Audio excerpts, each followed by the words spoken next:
Welcome to our podcast, Stories of Filberg. This episode is an interview with Melanie Whittall, the youngest granddaughter of Robert Filberg. Robert Filberg worked his way to becoming the president of the Comox Logging and Railway Company, and under his leadership, the company expanded greatly. After his passing, he bequeathed his 9-acre property and the lodge overlooking Comox Harbor to the Vancouver Foundation. Not wanting to see the property develop into housing, the town of Comox petitioned the Vancouver Foundation for ownership. In 1979, the lodge became the property of the town of Comox, and it later became a municipal heritage site that all can still enjoy today. We hope that you enjoy hearing the stories from Melanie Whittall and her experiences growing up and spending her summers with her grandpa Bob on the Filberg property. My name is Melanie Whittall, and I have lived now in Comox it's my 4th year. We came from Vancouver and came back into Comox. I am the youngest granddaughter to Bob and Florence Filberg. My mother was Mary Whittall, and we lived most of our life in both Vancouver and after my mother died, in Toronto. So I came back to Vancouver with my dad, Judd Whittall, and came back, lived there for certainly over about 25 years, and then have come back to Comox. Fantastic. Gladly, happily. You've happily come back to Comox. Yes. And what drew you to being on the board? Well, specifically and directly, my history, being the granddaughter to Bob and Florence, but also really a very strong desire to give back. It's pretty humbling to see just how many volunteers have worked so hard and all the work that has been done with Filberg. And I wanted to give back as well. So you're the youngest granddaughter. How different is the property now from what you remember? You know, the property, what a good question. My memories of the property, the property itself, the land was just a property and it had all the same structure, but now it is a park, and the gardens are so beautiful and they're so taken care of. There were things that, like the summer kitchen was a garden shed, and it had, maybe a tractor in it, and it had some other stuff. And we used to have like apple presses, and we had, we would press apples in the fall, or the community would come down. But it wasn't the summer kitchen, and it didn't have all the beautifulness. And of course, the cutting garden wasn't there as well. But the trees were all there, and now they're so much older and mature and quite beautiful, right? So the land and the gardening and all the work that Trina does, I mean, it has made it such a spectacular place. Inherently, it is a spectacular place because of where it is and where it's located. But then when you come down the driveway and you walk around and you come to the lodge, it's exactly as I remember it. Which is fantastic. Which is really fantastic, because I get transported every time I'm there. I get transported back to when I was like an 8-year-old little girl, and this place was magic, and it's still magic, right? I mean, it is a joy to watch people's faces as they come into the lodge and they get transported back to the turn of the century, or the 1920s, 1930s, and the craftsmanship that has still been maintained. And the couch, the big couch with the big woolen tartan, is exactly the couch that was there when I was a little girl, and I used to sleep on that couch. And the bedspreads in the main bedroom are the same bedspreads. The table in the living room, everything about the house is almost identical to how it was. I mean, there were a few certain changes and certain things that are missing, but the only thing that's missing is that familiar smell that, you come into your grandmother's house or your grandparents' house, and it has this smell that you identify with it, right? And when I was a little girl, Maria Poggi was Bob's uh, what was she, cook, cleaner, housekeeper, and she used to bake, and the smell of baking was always in the house. And that's fantastic that you can still see exactly as it was when you were a kid. It's like walking through ghosts sometimes. It's Like when I walk into the lodge, it's like there's like, I feel like I'm walking with ghosts. I feel like my grandfather's there. I feel like Maria's right there. I feel everything, and it's a wonderful feeling. It's very welcoming. It's not scary, but it's very cool. It's Very cool. great that it's still got that piece. I have to ask, the door is a Yeah. 300-pound door. How was that as a kid? Oh, it was, the door was, you couldn't open the door, right? I mean, you're 6, 7 years old, and you couldn't even open the door, and the knocker was huge. Everything was huge. Everything was big, right? Everything was enormous. And everything was like this sense of magic. I mean, in the breakfast room, there was probably close to 75 to over 100 pieces of copper. So this room just sparkled with copper, and you just, it just was amazing. And for a little girl to come and have breakfast with her grandpa, and he would have a good Swedish breakfast, with hardtack and some fruit and some cheese and a boiled egg and that type of stuff. But then sometimes we would have fresh Comox Valley corn in the summertime, and sweet corn, and you could eat as much as you wanted, and it would be for breakfast. That's fantastic. And it was cool. It was really a wonderful, wonderful thing, and um, the fireplace never got put on, even back then. Although in the wintertime it did, not in the summertime. But the fireplace was always such a place of amazement for me, because there was always so much going on there. The fireplace itself, but then he had his long guns, and he had other things that were hanging all around it, and there's this copper everywhere. And we weren't allowed even to look at the elm wood banister, because Grandpa Bob was so afraid that we were going to wreck it, that we were going to want to hang off of it, and maybe slide down it. And now today I can see it's such a spectacular piece. That's a 300-year-old elm limb.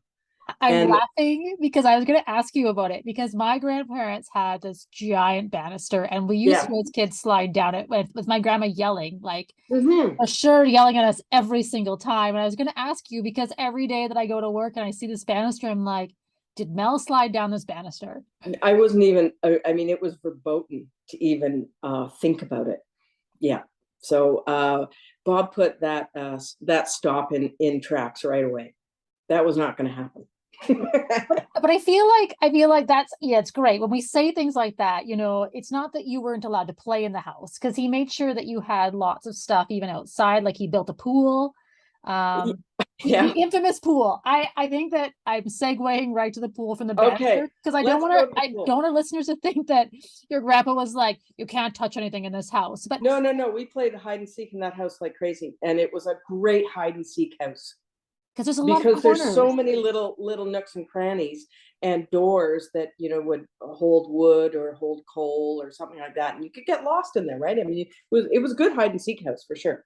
For sure. And then, of course, in the summer, there's this infamous pool that everybody talks about, that, kids in the neighborhood used to sneak over and swim in. And I feel so I'm sure that, the pool had, like, the house itself was so out of place and so opulent for Comox, right? I mean, where was Comox?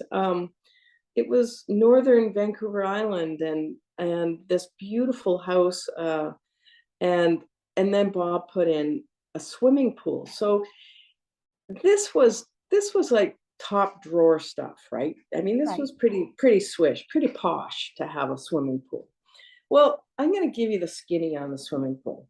First of all, it was a tidal swimming pool, so it was saltwater. Well, in the summertime, we don't get really a lot of high tides. We get a lot of low tides. So the water didn't get refreshed very often. and and it was hot out. And so in the summertime, the pool was like this big, massive algae thing. And of course, it was black because it was just cement. And so when we were kids, Grandpa Bob really wanted us to go swimming in the pool.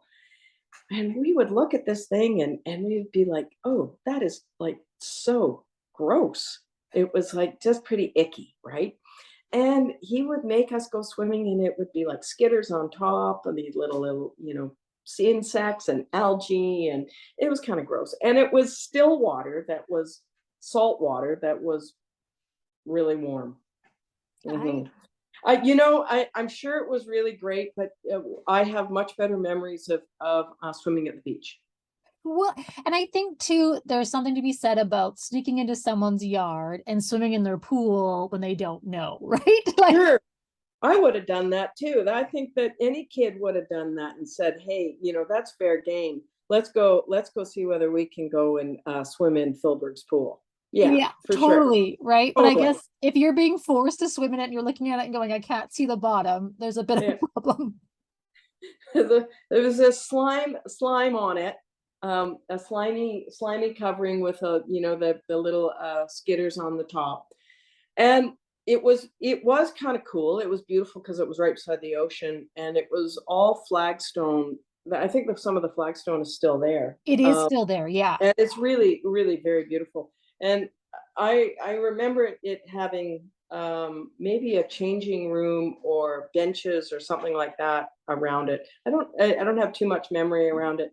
But yes, I think that for the Comox Valley, that was a big deal. That was pretty posh. Yeah, and I think it was a big deal, but I also think as a young kid, when you're like, I could go swim in the ocean where the water's moving, or I could swim here where it's stale, are two different things. Yeah. It was. Yeah. Yeah. What, when you think about your grandpa today and all the things that he did, like all the things he did for you as a kid and kind of shaped you, Mm. what's, if you had to pick one word, let's go with this. If you had to pick one word, what's one word you would use to describe him? Humble, yes. He was a humble man. And I guess that was the word that when I would best describe him, as he was a humble guy. He came from poverty. He knew what it was to struggle. His father died on the Chilkoot Pass. I think his father would be best described as maybe a bit of a scallywag. Left his mom and him then desolate, without anything. She was a seamstress. Moved to Seattle, and then somehow lived life. I think they had some support from the Swedish family Filberg. Bob did have to. He at one point he had to box for money, and he knew what it was like not to have things. And there's a wonderful picture of him as like a little 10-year-old boy, and he looks like he's just full of spit and vinegar.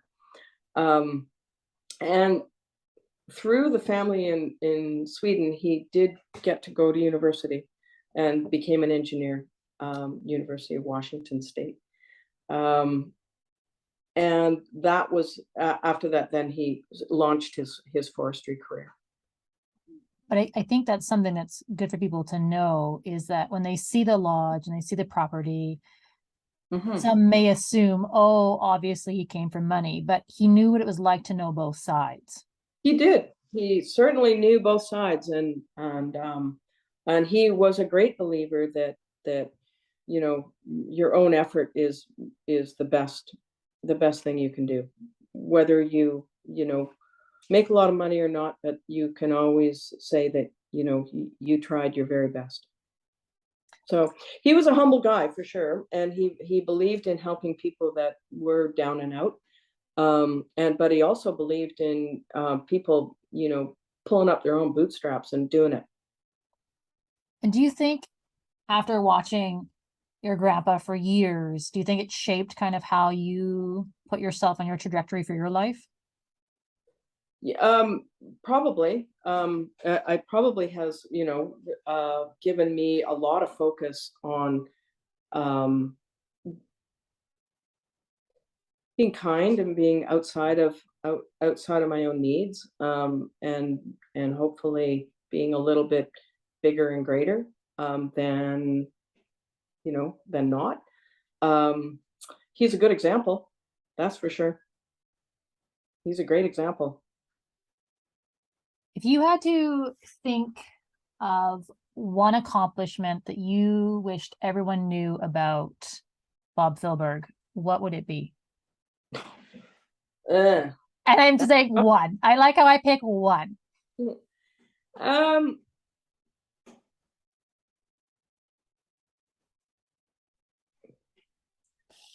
well, that he made sure that every kid in the Comox Valley at the picnic had ice cream. I love it. Yeah, I mean, it was back in those days when ice cream was a really special thing. There was no Boninos down the road, and so ice cream was a big deal. And I just think that just reaches in, and it people just love that. I mean, kids remember that. And when we moved here, some of the older people said, "Oh yeah, I remember your grandfather doing that."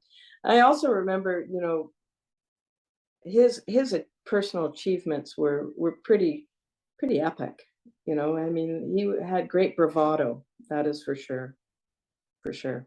And he had to have it because we needed to build our country, and we needed that wood. And the time and place of that time and place is different than it is now, for sure. But he was also a man who understood that the logging industry, or logging, was also about replanting as well. And he was able to do that one time with me. He took me through a whole cycle from the felling of the trees out in the forest, to milling them for wood. And then the ones that were not good enough because they had twists in them were sent then down to pulp and paper. So I got to go to Crofton, and I got to see how paper was made, which was amazing. And I remember that very clearly. These huge, like results of like just beautiful paper that was being off the line. It was just incredible. It was very, very moving. And then about 2 days later, Bob showed up with a canvas bucket full of seedlings, and we went out in the forest and we planted seedlings. So he understood that it was not just about the money. It was about that long view, that very long view. And it's great to see that he cared so much about making sure to replace the trees that they were logging. He loved trees. And he to show you loved them. And to spend that time with you to show you the process so you fully understood it. Yeah. And I didn't know anything about it, but it stayed with me my whole life, for sure. And I also know that he really loved trees. He always had, apparently, they say, he always had seeds in his pocket. He did. He always picked up seeds and put them in his pocket. Just from trees around. And yeah, right. Yeah.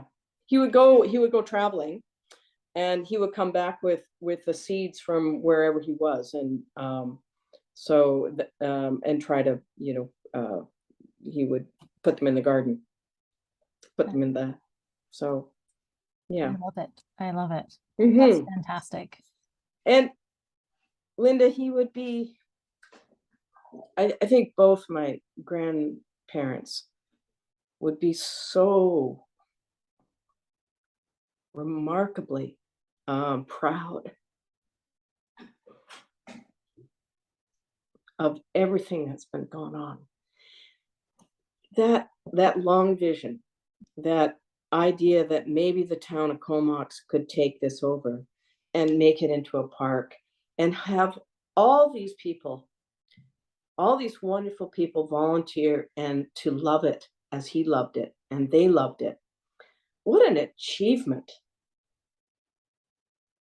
I mean, it's very moving for me. It's very humbling for me.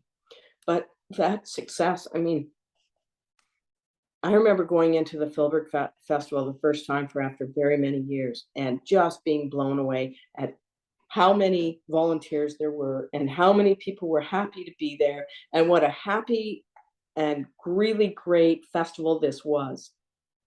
And all I could think about was, wow, Grandpa Bob, look at this. I bet you didn't see this coming, but isn't it great? And we're so thankful for the opportunity we have to share this park. We look at all the families, my own included, who uses that park, on a daily basis. And it's a slice of heaven, to be honest. And well, I remember one day, it was a sort of a stormy old day, and this older man was coming in with his walker, probably from Berwick. And he sat down at the top of the stairs right by the arbor. And I just turned to him and I said, "Hey, do you come here often?" And he turned to me and said, "This is my park." I think everyone who comes to the park calls it their park. Right. Yeah. And we're thankful for Bob Filberg and his vision and his willingness to, share this park with all of us. And, it's not been developed, and it'll always be somewhere special for families to go. It will be. And what a huge legacy. And I got to say that yes, Bob Filberg played a part, but the town of Comox and those the people that saw that vision, they also played an enormous part. And the town of Comox has, certainly come to this and embraced it and have made it what it is today. So, the Filberg family gave it the bones, and the town of Comox and all the volunteers have given it the heart. Well, Mel, thank you for your time. I appreciate it. Thank you for sharing your stories and a little piece of your past, which is Robert Filberg's past, and the reason why we get to celebrate Heritage Week, because of all the work he did and what he left as a legacy.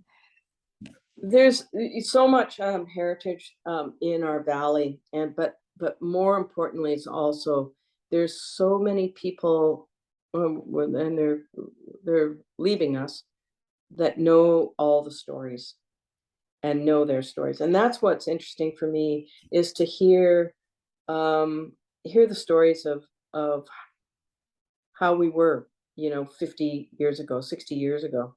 It's pretty interesting. Well, and that's what we hope with these podcasts, that we can have that chance to get some of that out so people can hear these stories and we have a place to hold them. And hold them and keep them, because they're treasures. And that's what Heritage Week is all about, right? It is, and passing those stories on and sharing our experiences and making sure we don't lose that piece of history. Yeah, I agree. Well, thank you, happy Mel. Heritage Week. Happy Heritage Week. Thank you so much for your time. I really appreciate it. Okay. Thanks, Linda. I appreciate it. Thank you.